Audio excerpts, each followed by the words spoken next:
너희 안에 이 마음을 품으라. 곧 그리스도 예수의 마음이니 그는 근본 하나님의 본체시나 하나님과 동등됨을 취할 것으로 여기지 아니하시고 오히려 자기를 비워 종의 형체를 가지사 사람들과 같이 되셨고 사람의 모양으로 나타나사 자기를 낮추시고 죽기까지 복종하셨으니 곧 십자가의 죽으심이라. 아멘.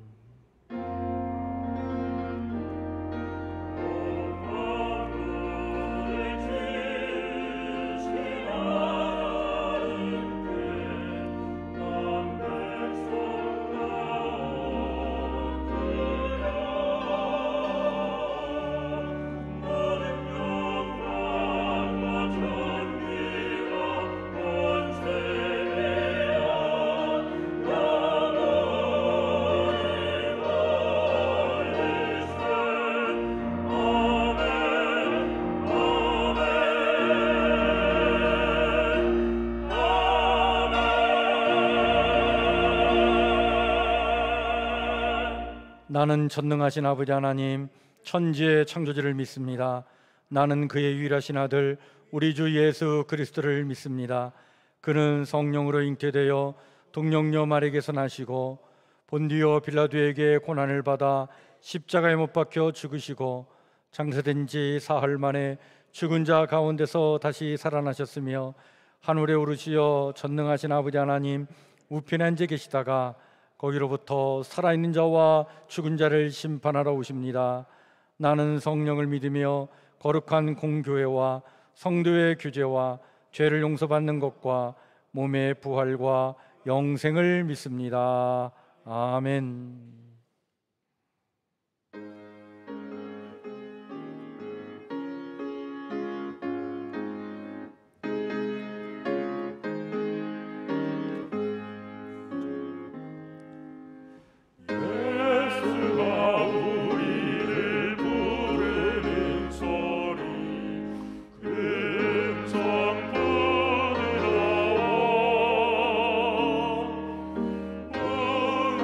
나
시간 우리 다 같이 기도하실 때에 우리를 대신하여 이노희 장로님 기도해 주시겠습니다.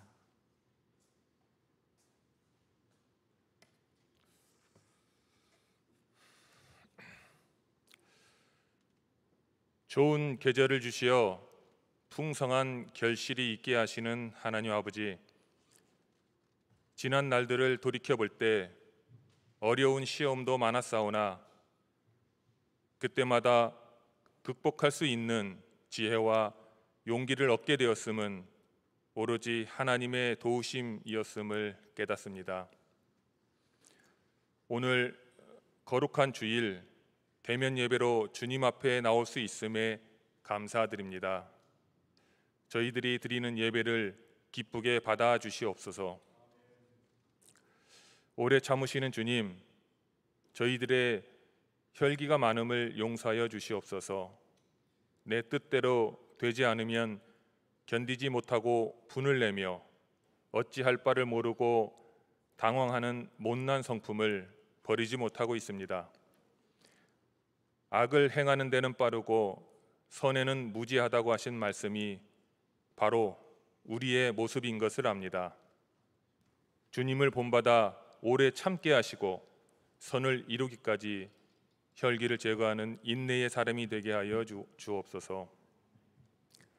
치유의 하나님, 세상 삶 속에서 상처받아 병든 마음을 가지고 나온 성도들, 원치 않는 질고로 투병 중인 성도들, 또한 물질적 문제와 여러 가지 제목으로 주님 앞에 고하는 주의 자녀들, 이렇게 갖가지 어려운 문제들을 가지고 나온 성도들에게 무엇을 하여 주기를 원하느냐고 주님이 물을 때, 주님, 내가 낫기를 원하나이다 하고 고백하는 주의 자녀들, 이들의 애절한 간구를 들어주시옵소서. 주님의 놀라우신 능력으로 치유되고 회복되게 하시며 새 힘을 얻게 하시고 절망과 포기를 희망과 재도전으로 바꿔 주시옵소서. 주님, 민족의 명절 추석 주간입니다. 많은 사람들이 고향을 찾았습니다. 이처럼 자기가 태어나 자란 곳을 잊지 못하고 다시 찾는 귀소 본능을 보며 저희는 결코 주님 곁을 떠나서는 살 수 없는 존재라는 것을 깨닫게 하시고 고향 찾는 설레임으로 늘 주님을 가까이 할 수 있는 저희들 되게 하여 주옵소서. 또한 고향을 찾고 돌아오는 우리 성도들의 발길에 안전하고 사고 없이 돌아올 수 있도록 지켜주시옵소서. 오늘도 주님의 자녀들에게 귀한 말씀의 양식을 주시러 단위에 서시는 양기원 목사님, 선포하시는 말씀을 능력 있게 하셔서 성령의 권능을 쏟아내는 말씀이 되게 하시고 저희 모두가 주님의 말씀을 경청할 때에 복의 근원이 되시는 주님을 다시 한번 만나는 시간이 되게 하여 주옵소서. 오늘도 예배를 위하여 섬기는 충성하는 손길들이 있습니다. 특별히 시온 중창단의 찬양을 기뻐 흠양하여 주옵소서. 주님의 몸된 교회를 위하여 몸을 드리고 시간과 물질을 들여 충성하는 일꾼들도 기억하셔서 항상 성령의 사람으로 쓰임받는 축복을 누리게 하시고 그 중심 속에는 오직 주님만 사랑하는 마음이 넘치게 하여 주옵소서. 예배의 시종을 주님께 의탁드리며 예수님의 이름으로 기도드립니다. 아멘.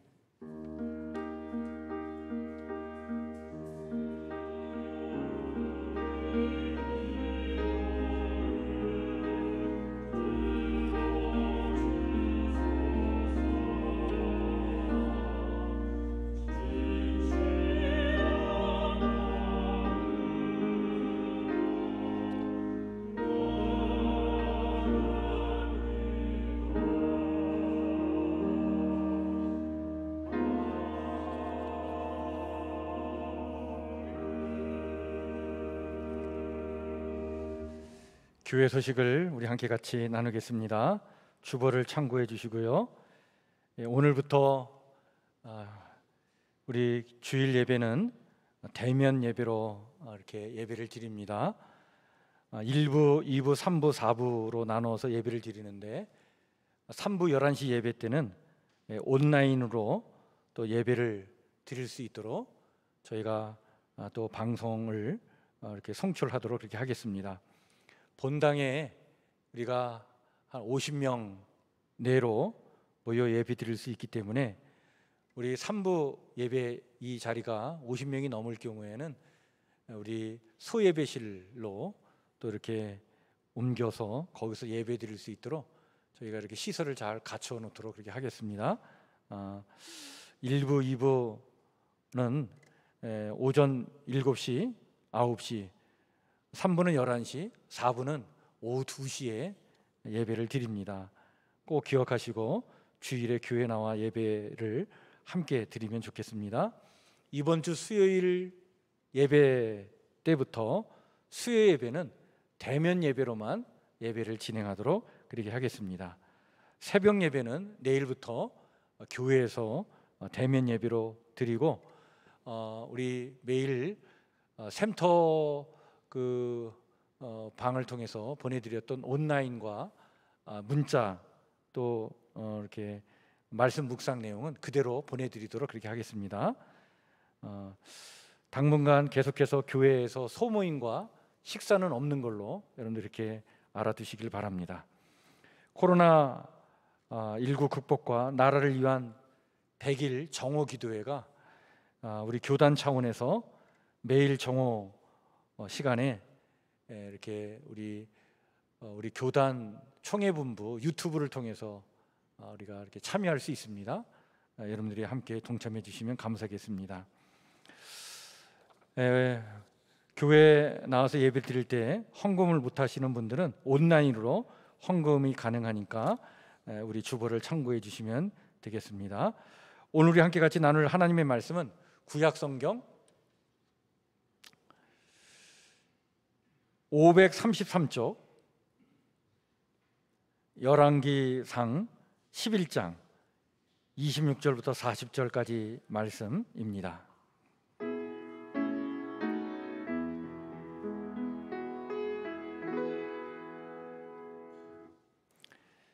열왕기상 11장 26절부터 40절 말씀, 제가 말씀을 천천히 봉독하겠습니다. 솔로몬의 신하 느밧의 아들 여로보암이 또한 손을 들어 왕을 대적하였으니 그는 에브라임 족속인 스레다 사람이요 그의 어머니의 이름은 수르아니니 가부더라. 그가 손을 들어 왕을 대적하는 까닭은 이러하니라. 솔로몬이 밀로를 건축하고 그의 아버지 다윗의 성읍이 무너진 것을 수축하였는데 이 사람 여로보암은 큰 용사라. 솔로몬이 이 청년의 부지런함을 보고 세워 요셉 족속의 일을 감독하게 하였더니 그 즈음에 여로보암이 예루살렘에서 나아갈 때에 실로 사람 선지자 아이야가 길에서 그를 만나니 아이야가 새 의복을 입었고 그 두 사람만 들에 있었더라. 아이야가 자기가 입은 새 옷을 잡아 12조각으로 찢고 여로보암에게 이르되 너는 10조각을 가지라. 이스라엘의 하나님 여호와의 말씀이 내가 이 나라를 솔로몬의 손에서 찢어 빼앗아 10지파를 내게 주고 오직 내 종 다윗을 위하여 이스라엘 모든 지파 중에서 택한 성읍 예루살렘을 위하여 한 지파를 솔로몬에게 주리니 이는 그들이 나를 버리고 시돈 사람의 여신 아스타롯과 모압의 신 그모스와 암몬 자손의 신 밀곰을 경배하며 그의 아버지 다윗이 행한 같이 아니하여 내 길로 행하지 아니하며 나 보기에 정직한 일과 내 법도와 내 율례를 행하지 아니함이라. 그러나 내가 택한 내 종 다윗이 내 명령과 내 법들을 지켰으므로 내가 그를 위하여 솔로몬의 생전에는 온 나라를 그의 손에서 빼앗지 아니하고 주관하게 하려니와 내가 그의 아들의 손에서 나라를 빼앗아 그 10지파를 내게 줄 것이요 그의 아들에게는 내가 한 지파를 주어서 내가 거기에 내 이름을 두고자 하여 택한 성읍 예루살렘에서 내 종 다윗이 항상 내 앞에 등불을 가지고 있게 하리라. 내가 너를 취하리니 너는 내 마음에 원하는 대로 다스려 이스라엘 위에 왕이 되되 내가 만일 내가 명령한 모든 일에 순종하고 내 길로 행하며 내 눈에 합당한 일을 하며 내 종 다윗이 행한 같이 내 율례와 명령을 지키면 내가 너와 함께 있어 내가 다윗을 위하여 세운 것과 같이 너를 위하여 견고한 집을 세우고 이스라엘을 내게 주리라. 내가 이로 말미암아 다윗의 자손을 괴롭게 할 것이나 영원히 하지는 아니하리라 하셨느니라 한지라. 이러므로 솔로몬이 여로보암을 죽이려 하매 여로보암이 일어나 애굽으로 도망하여 애굽 왕 시삭에게 이르러 솔로몬이 죽기까지 애굽에 있으니라. 아멘.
아멘. 우리 하나님께 영광의 박수 올려드립시다. 감사합니다. 네.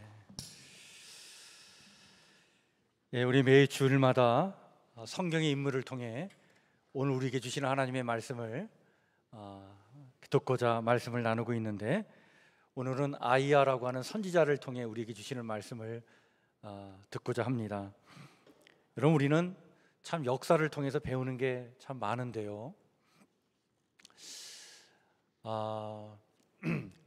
로마라고 하는 나라가 지중해 패권을 잡고 1000년 이상 대제국을 이루지 않습니까? 근데 원래 지중해 패권은 그리스의 아테네가 잡고 있었어요.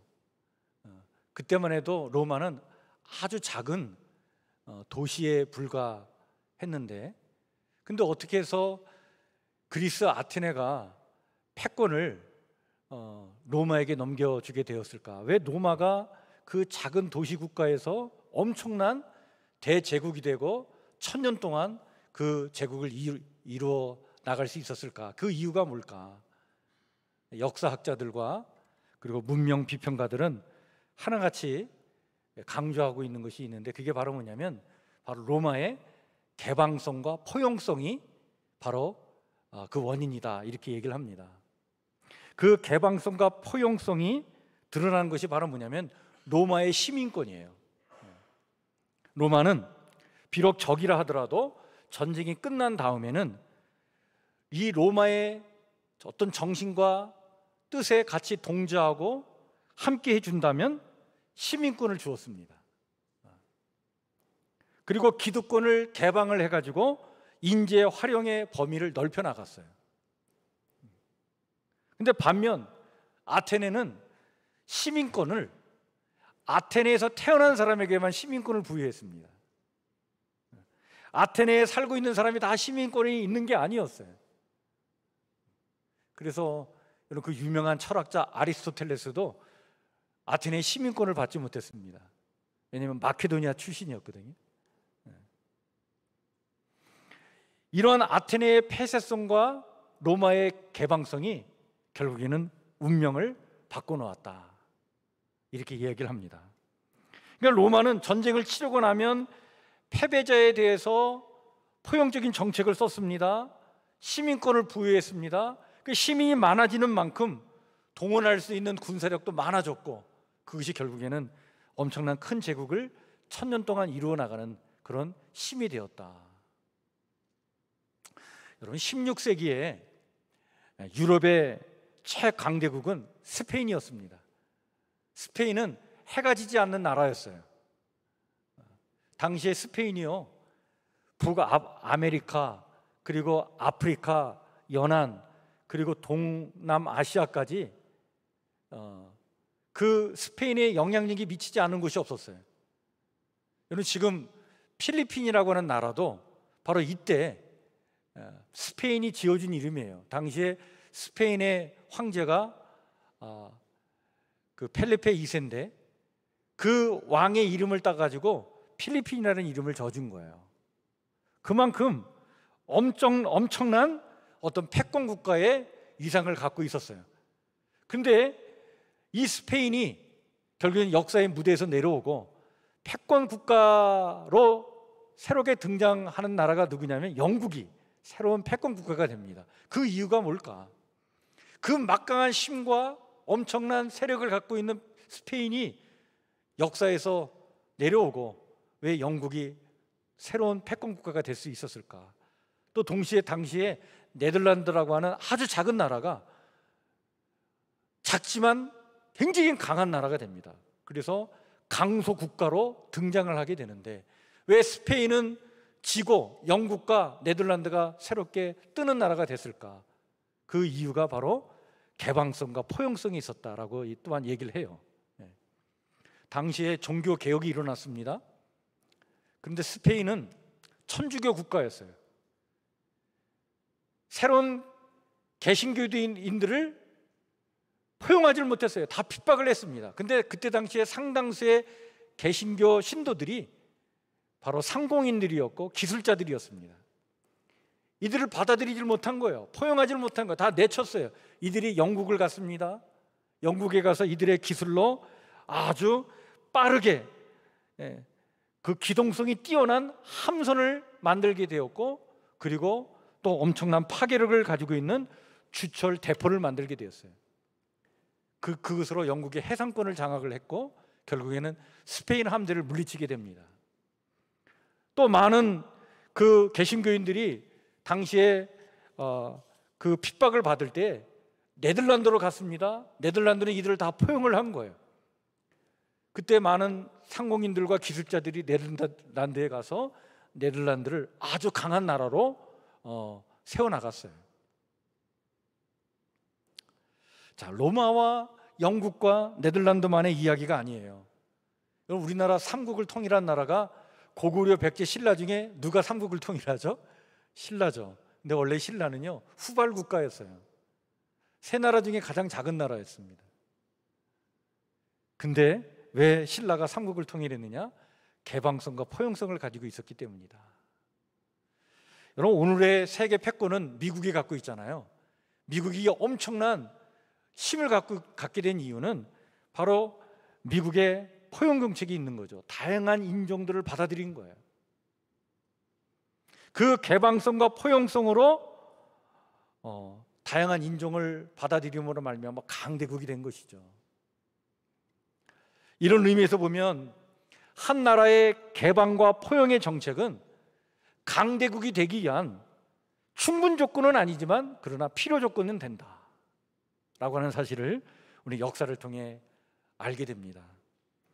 여러분, 우리나라 이 대한민국이 정말 부강한 나라, 강한 나라, 정말 잘 사는 나라가 되기 위해서는 우리 대한민국도 이 포용성과 개방성이 절대적으로 필요한 거예요. 이게 매우 중요합니다. 그런데 사실은 오늘 우리가 살고 있는 시대는요, 시대적으로도 이 포용과 개방을 원하는 시대를 우리가 살고 있죠. 이미 우리가 살고 있는 이 사회는 다원화된 사회 속에서 우리가 살아갑니다. 다원화된 사회라는 것은 다양한 민족과 인종과 문화와 종교와 가치들이 한데 어우러져서 공존하는 사회가 이 다원화 사회예요. 이런 사회 속에서 어떤 시민 정신을 요청하고 있냐면 바로 개방과 포용이라고 하는 이런 시민 정신을 요구하고 있는 거예요. 자, 나라가 강한 나라가 되고 잘 사는 나라가 되고 또 시대가 요구하는 이 시대 정신, 시민 정신이 개방과 포용이기 때문에 우리 오늘 이 시대를 살고 있는 우리 그리스도인들도 이 포용과 개방이라고 하는 것을 매우 중요하게 받아들여야 합니다. 여러분, 우리 그리스도인들이 이런 시대 정신을 읽어내지 못하고 우리는 우리끼리만이라고 하는 이 폐쇄성을 가지고 이 시대를 포용하지 못하고 개방하지 못하면 우리는 우리끼리만 하다가 결국 이 교회가 이 시대에 어떤 길을 제시하지 못하고 우리 교회가 상당히 위축되고 약해질 수가 있기 때문에 이 포용과 개방이라고 하는 이 시대 정신을 우리 그리스도인들도 이 중요한 정신으로 받아들여야 한다는 거죠. 그런 의미에서 여러분, 우리 그리스도인들은 너무 배타적으로 사는 것, 이것은 시대에 역행하는 것이다. 좀 포용적이고 개방적일 필요성이 있어요. 자, 그런데 이 포용성과 개방성이 이렇게 중요한데 그렇다면 무조건 다 받아들여야 되느냐? 무분별하게 다 받아들여야 되는 것이냐?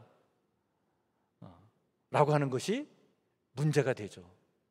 따라서 여기서 매우 중요한 이 시대의 분별력이 필요합니다. 우리는 어떤 분별력을 가지고 이 시대를 살아가야 될까? 그것은 바로 뭐냐면 그 개방과 포용의 시대의 정신을 우리가 중요하게 여길 뿐만 아니라 동시에 우리는 철저하게 우리 자신에 대해서 그리스도인의 정체성을 우리가 끝까지 지켜나갈 수 있는 나름대로의 신앙과 믿음의 결단이 우리에게 매우 중요하고 필요한 것이다 라고 하는 사실입니다. 따라서 포용성과 함께 정체성을 무엇보다도 중요하게 여기는 것이 이 시대를 살아가고 있는 우리 그리스도인들이 정말 분별력을 가지고 반드시 지켜야 될 우리의 가치다라고 봅니다. 여러분, 이 솔로몬 시대에 이스라엘은 엄청난 부귀와 영화를 누리게 됩니다. 왜 그랬을까요? 물론 하나님께서 축복해 주셨기 때문이지만 솔로몬이 하나님 주신 지혜를 가지고 어떤 정책을 펼쳤냐면 바로 이 포용과 개방의 정책을 펼쳐서 이스라엘이 당대의 가장 부강한 나라가 된 거예요. 솔로몬이 어떤 정책을 폈냐면 주변 국가들과 아주 활발하게 무역 활동을 하고 친밀한 외교 관계를 맺으면서 그 개방 정책을 통해서 엄청난 부를 이 솔로몬이 그걸 창출하게 됩니다.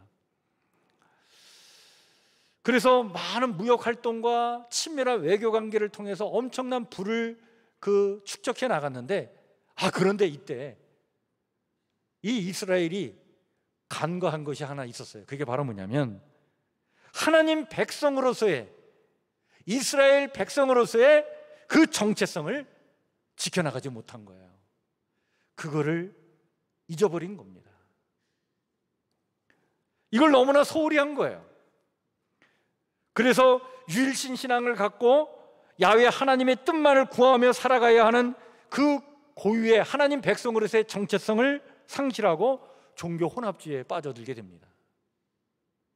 이런 종교 혼합주의라고 하는 것은 바로 무엇을 의미하냐면 이것도 좋고 저것도 좋다라고 하는 식으로 다 받아들이는 거예요.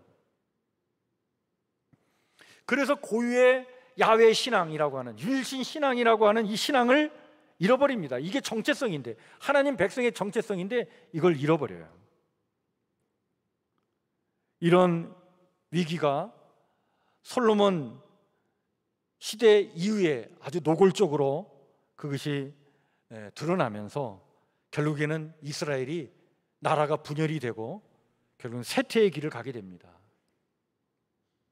포용과 개방이라고 하는 것으로 나라가 부강한 나라가 됐는데, 근데 자신만의 정체성, 하나님 백성으로서의 정체성을 잃어버리는 순간 멸망의 길로 간 거예요.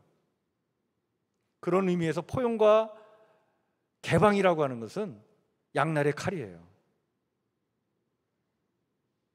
부하기도 하지만 우리의 정체성을 잃어버리는 순간 그것이 멸망의 길이 될 수 있다는 얘기죠. 바로 이때 이렇게 포용과 개방도 중요하지만 자신의 정체성을 잃어버리지 말고 종교 혼합주의에 빠진 이 백성을 깨우치고자 일어난 사람들이 있는데 그 사람들이 바로 누구냐? 바로 선지자들입니다. 선지자들은 그 시대 속에서 하나님 백성으로서의 정체성을 잃어버리지 말라고 하나님의 말씀을 외쳤던 사람들이에요. 그 선지자 중에 여러분 다윗 왕 때의 선지자로 누가 있죠? 우리가 너무나 잘 알고 있는 나단 선지자가 있잖아요. 우리아의 아내 밧세바를 욕보이고 그것을 은폐하려고 충신 우리아까지도 죽였던 다윗. 그러고서도 양심의 가책을 느끼지 못했던 그를 깨우쳐 해괴케 했던 선지자가 바로 나단이었습니다. 그렇다면 솔로몬 시대의 선지자는 누구일까요? 바로 오늘 우리가 살펴볼 아이야가 바로 솔로몬 왕 때에 활동했던 선지자였습니다. 아이야는요, 하나님 백성의 고유한 정체성인 이 야훼 신앙을 잃어가는 솔로몬 왕권에 도전했던 선지자였어요. 솔로몬의 개방 정책은 정략 결혼으로 나타나게 됐는데 그것으로 후궁 700명과 그리고 첩 300명을 받아들이게 됩니다. 다 데리고 살았다는 얘기가 아니라 이제 주변 나라들과 외교 관계를 맺다 보니까 이 정략 결혼을 한 거예요. 당시의 외교의 관례가 그랬습니다. 그런데 이 여인들이 올 때 그냥 오지는 않고 자기 나라의 문화와 종교와 신앙을 가지고 들어온 거예요. 그리고 우상을 갖고 들어왔어요. 그래서 예루살렘에 뿐만 아니라 이스라엘 전체에 이교 신앙이 들어와서 퍼지게 되었고 자연스럽게 종교 혼합주의에 빠져들게 됩니다.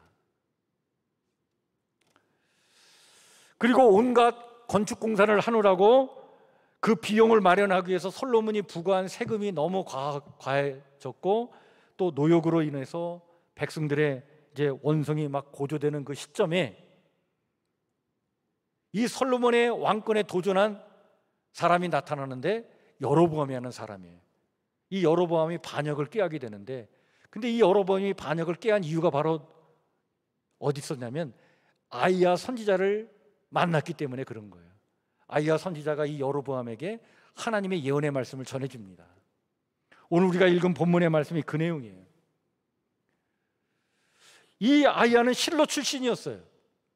실로가 매우 중요한 장소인데 왜 그러냐면 그 예루살렘의 성전이 세워지기 전에 성막이 어디 있었냐면 실로에 있었어요. 성막이 있었던 실로 출신이라고 하는 것은 야훼 신앙, 하나님 백성의 정체성이 무엇인지를 너무나 잘 알고 있었던 사람이 실로였던 거예요. 실로 사람들이었어요. 바로 아이야가 거기 출신입니다. 거기서 선지자로 부름을 받았어요. 이 아이야가 역사를 살펴보니까, 이 솔로몬 왕권을 바라보니까 너무나 하나님 뜻에서 벗어난 거예요. 아, 하나님의 심판이 가까이 오고 있구나라고 하는 것을 감지하게 되었어요. 그때 하나님의 말씀을 받게 됩니다. 그 받은 말씀을 이 여로보암에게 전하게 되는데, 오늘 우리가 읽은 본문의 말씀의 내용입니다.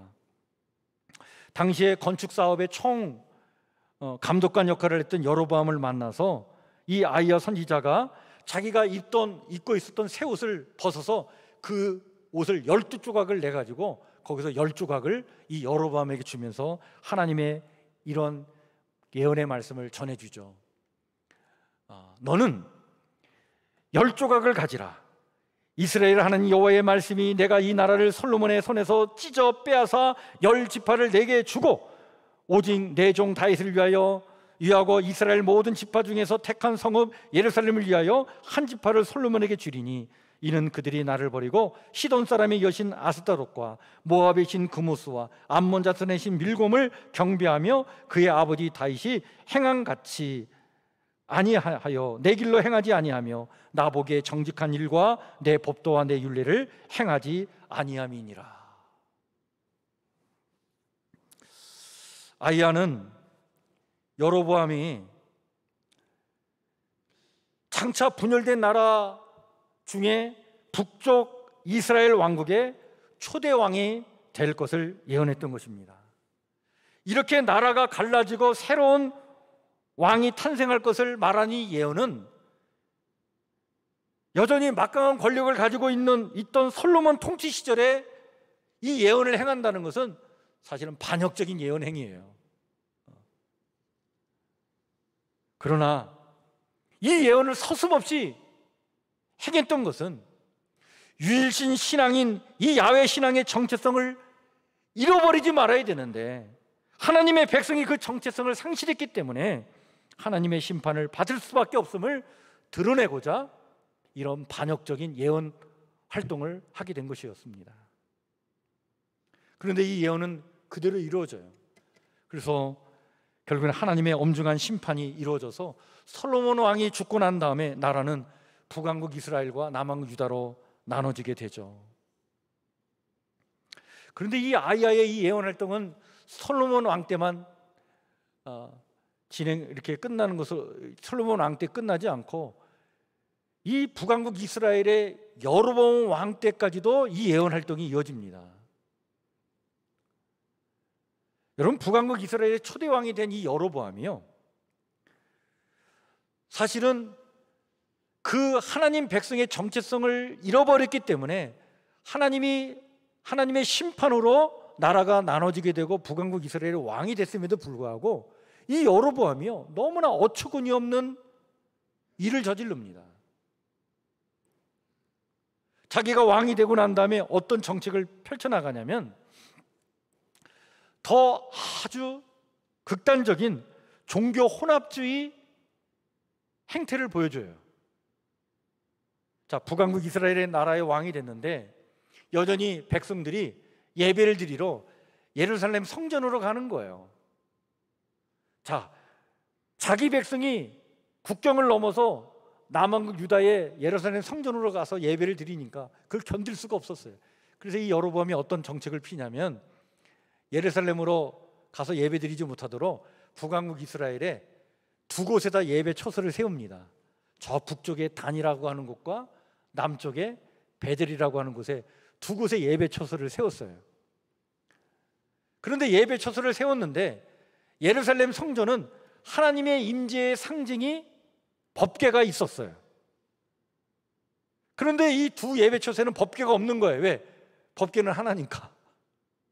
그러니까 하나님 임재의 상징으로 뭔가를 세워놔야 이 백성들이 거기에 모여서 예배를 드릴 텐데, 제사를 드릴 텐데, 그래서 선택한 것이 바로 뭐냐면 금송아지 두 개를 만들어 가지고 하나는 단에 하나는 베델에다 그걸 세우는 거예요. 여기가 하나님 임재의 상징이다. 그래놓고 모든 절기를 다 바꿔버립니다. 그리고 레위 지파 출신의 사람들만이 제사장이 될 수 있었는데 그것도 다 무시해버리고 일반 백성을 데려다가 제사장을 세워놨어요. 이게 아주 전형적인 종교 혼합주의의 행태였습니다. 이 모습을 지켜보고 있던 아이야 선지자가요, 가슴을 친 거예요. 야, 이럴 수 있나. 근데 이 여로보암에게 하나님께서 이 여로보암 집안을 심판하시는데 그 아들이 죽게 됐어요. 병이 들어서. 그래서 여로보암이 자기 부인을 아이야 선지자에게 보내가지고 기도해달라 그러는데 그 여로보암의 아내를 맞이하면서 그에게 하나님의 예언의 말씀을 전해줍니다. 그 예언의 말씀이 여러분 열왕기상 14장 1절부터 18절에 나오는 말씀인데 거의 7절부터 16절에 이런 예언의 말씀을 전해주죠.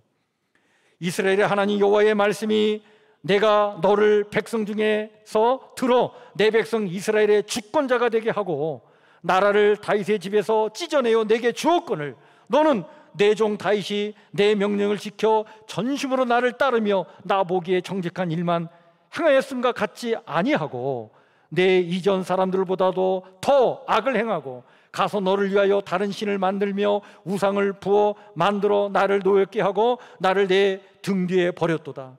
그러므로 내가 여로보암의 집에 재앙을 내려 여로보암에게 속한 산에는 이스라엘 가운데 매인자나 노인자나 다 끊어버리되 거름더미를 쓸어버린 같이 여로보암의 집을 맑게 쓸어버릴지라.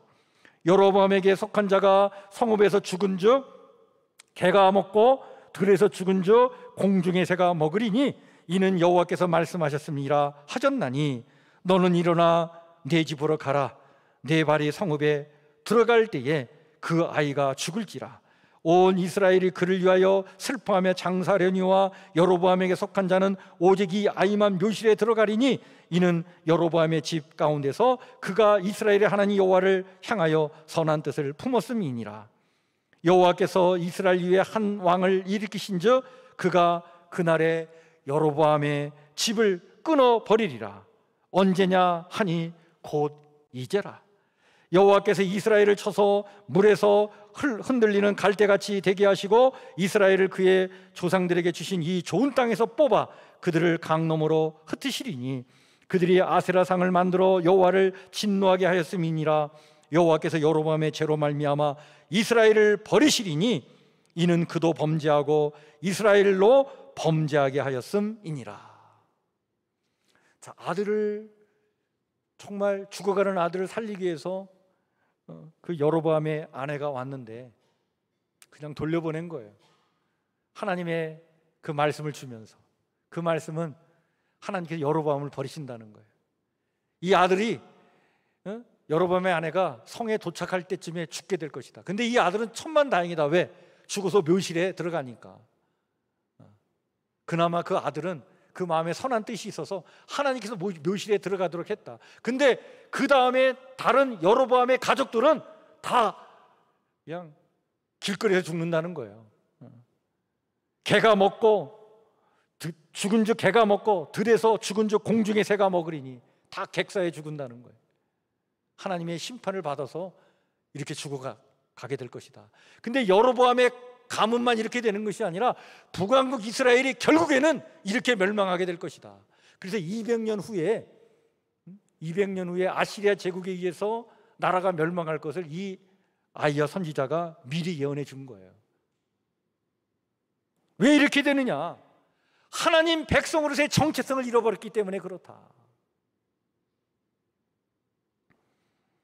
하나님 백성이 간직해야 될 그 정체성, 유일신 신앙을 잃어버리고 그 야훼 신앙을 상실했을 때 솔로몬과 여로보암에게 임한 이 하나님의 심판의 메시지를 전하는 이 선지자 아이야의 이 외침을 통해 오늘 우리에게 주신 하나님의 말씀을 우리는 들어야 합니다.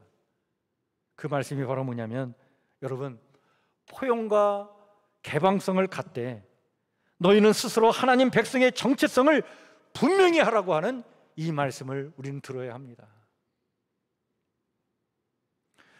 오늘 우리 또한 개방된 다원화 사회 속에 살고 있기 때문에 언제나 종교 혼합주의에 빠질 위험이 있다는 사실을 우리는 알아야 합니다. 여러분, 우리의 신앙생활이라고 하는 것이 진공 상태에서 이루어지지 않죠. 우리가 너무나 잘 알고 있지 않습니까? 예배를 드리고 이제 교회를 떠나는 순간 우리는요, 아주 다양한 가치관과 종교와 문화와 또 세속주의 그 어떤 흐름들, 세속주의, 물질 만능주의, 배금주의라고 하는 이러한 현상들에 노출되어서 살아가는 거예요. 그 속에서 우리는 호흡하고 살아가는 거예요.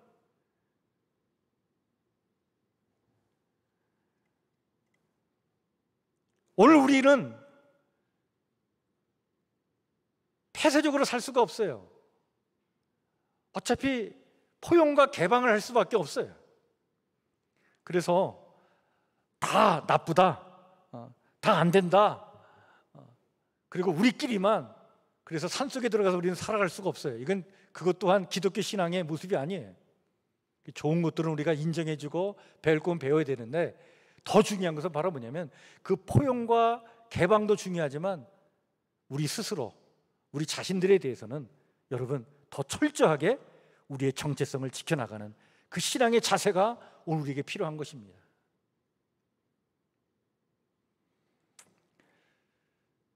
따라서 우리는 열린 마음을 가지고 포용적인 태도를 가지고 이 세상을 살아갈 뿐만 아니라 내 신앙의 바른 정체성을 잃어버리지 않기 위하여 더 철저하게 바른 신앙 위에 설 수 있기 위하여 더 애쓰는 하나님의 백성들로 이 땅을 살아가야 될 줄 믿습니다. 오늘의 야훼 신앙이라고 하는 것은 다름 아니죠.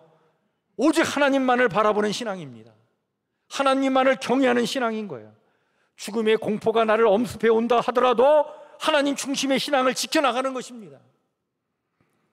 하나님을 버리고 다른 것을 붙드는 순간 우리의 신앙은 변질되게 되어 있습니다. 우리의 신앙이 변질되는 순간 여러분, 우리가 기독교 신앙이 아닌 다른 것을 신앙하면서 하나님을 섬긴다고 착각할 수가 있어요. 이 굉장히 위험한 것입니다. 어떤 일이 있어도 이런 변질되고 왜곡되고 뒤틀려진 신앙이 아니라 바른 유일신 야훼 신앙을 갖고 바른 어떤 하나님 백성의 정체성을 가지고 살아가도록 우리는 기도해야 하겠습니다. 그것이 이 다원화된 사회 속에서 우리 그리스도인들이 정말 우리 그리스도인들에게 요구되는 신앙의 모습인 것이죠.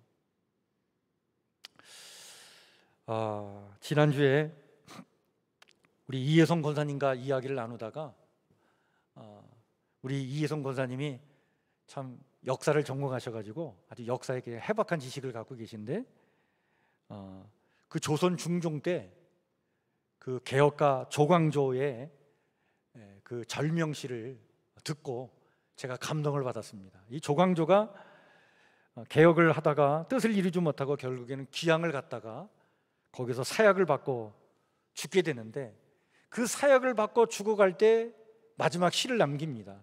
그게 그의 절명시인데 그 절명시를 듣고 참 제가 감동을 받았어요. 그 시의 내용이 이렇습니다. 애군 여애부 임금을 아비처럼 사랑하고 우국 여우가 나라를 집안처럼 걱정하였네. 백일 임하토 밝은 해가 아래 땅을 내려다보니 소소 조단충 충심을 환히 비춰주겠지. 뜻을 이루지 못했지만 자신의 충심만큼은 진정성이 있었노라고 끝까지 지져있는 모습을 보인 그 충신의 기계가 참으로 감동적입니다. 그리고 자신이 이렇게 죽어가지만 하늘이 땅을 살펴주시니 이 땅에 충심을 가진 자들을 환히 비춰줄 것이라고 하는 그 소망으로 나라의 내일을 희망하면서 운명을 맞이하는 그 모습이 참으로 감동적이죠. 포용성을 갖되 끝까지 바른 믿음의 정체성, 즉 하나님 중심의 신앙을 갖고 지져있는 삶을 살아가는 것이 오늘 이 다원화된 이 사회에서 우리 그리스도인들에게 요구되는 신앙의 태도일진데, 우리 과거 이 선비들이 보여준 이 기계에 있는 모습처럼 오늘 우리가 이러한 신앙의 절기를 가지고 정말 우리의 정체성이 흔들리지 않는 그러한 그 지조를 가지고 이런 포용성과 개방성을 갖고 이 땅을 살아가는 하나님의 멋진 백성들 다 되시기를 주의 이름으로 한지 축원해 드립니다. 포용성을 갖되 분명한 정체성을 우리가 잃어버리지 않는 것, 이것이 이 시대에 우리에게 요구되는 믿음의 태도다. 이것을 오늘 우리는 아이와 선지자를 통해 이 말씀을 듣게 됩니다. 우리 사랑하는 성북교회 성도들 모두가 이렇게 사셔서 이 시대에 하나님의 멋진 백성들로 살아가시기를 다시 한번 주의 이름으로 한지 축원해 드립니다. 우리 찬송가 455장, 우리 오늘 말씀을 마음에 깊이 새기면서 우리 같이 찬양 부르겠습니다.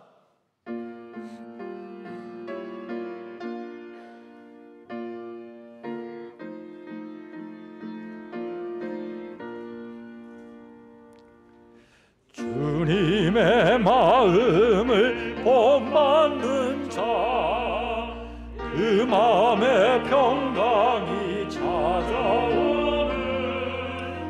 험악한 세상을 이기니 나를 얻을까 위관이로다. 주님의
사절은 다 같이 일어서서 주 예수 세상에 다시 오신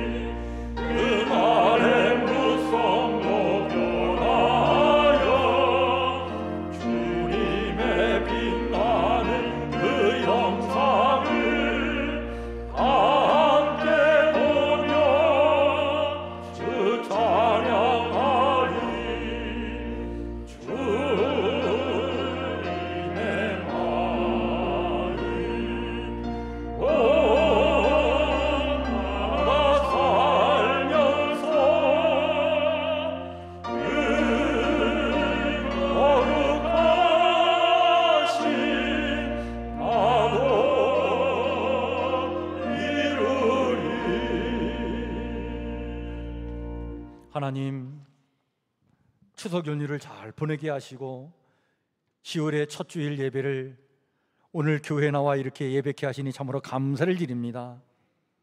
사정이 있어서 이 자리에 참여하지 못하고 함께 또 온라인으로 예배드리는 우리 성도들 또한 한 마음으로 정성을 다해 예배케 하시니 참으로 감사를 드립니다. 하나님, 이 10월에 삶의 열매를 위해 열심히 살아온 우리 성도들의 삶을 축복해 주셔서 하늘의 풍성한 은혜와 그 형통의 복을 누리며 살아가도록 아버지님이여 10월 한 달을 하나님의 은혜와 그 능력의 장중으로 우리 성도들을 붙잡아 주시옵소서. 이 시간 특별히 몸이 연약한 성도, 병마와 싸우는 우리 성도들을 주님 앞에 맡기며 간절히 기도합니다. 하나님, 저들을 지켜 주시옵소서. 저희의 몸을 강건케 하여 주시옵소서. 강한 의지를 주셔서 기필코 병마와 싸워 이길 수 있도록 그 마음에 힘을 주시고 그 몸을 하나님께서 주의 능력으로 붙잡아 주시옵소서. 아직도 우리 성도들의 삶을 괴롭히는 해결되지 않은 문제들이 있습니까? 마음의 상처들이 있습니까? 이루어지지 않은 소원들이 있습니까?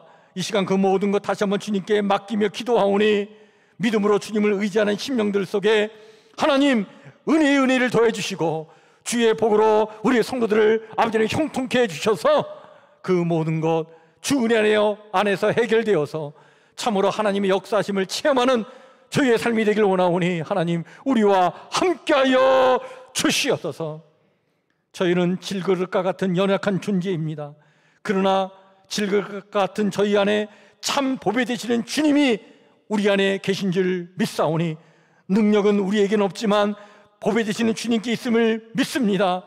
깨지기 쉬운 저희들이지만 그러나 우리 안에 보배 되신 주님이 우리와 함께하고 계시기 까닭에 주님 때문에 우리는 더욱 빛나고 가치 있는 인생들로 이 땅을 살게 될 줄 믿사오니 이 믿음 가지고 이 땅을 살아가는 주의 성도들 하나님 함께 해주셔서 멋지게 폼나게 빛나게 하나님의 영광을 드리며 이 땅을 살아가도록 하나님 축복하여 주시옵소서.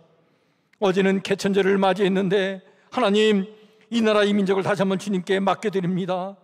주님이여 포용과 개방으로 더욱더 부강한 나라가 되길 원하오니 이 나라를 지켜 주시옵소서. 그러나 아버지 하나님 홍익인간이라고 하는 이 민족 정체성을 우리가 잃지 않게 하시며 열방을 포용하며 다양한 가치를 수용하지만 자유민주주의라고 하는 이 국가 정체성을 잃지 않도록 하나님 이 땅을 또한 지켜 주시옵소서. 오늘도 예배를 드리는 이 땅의 모든 교회들을 지켜주시고 성도들을 지켜주셔서 아버지는 우리 한국교회가 이 사회의 배타적인 집단이 되지 않기를 원합니다.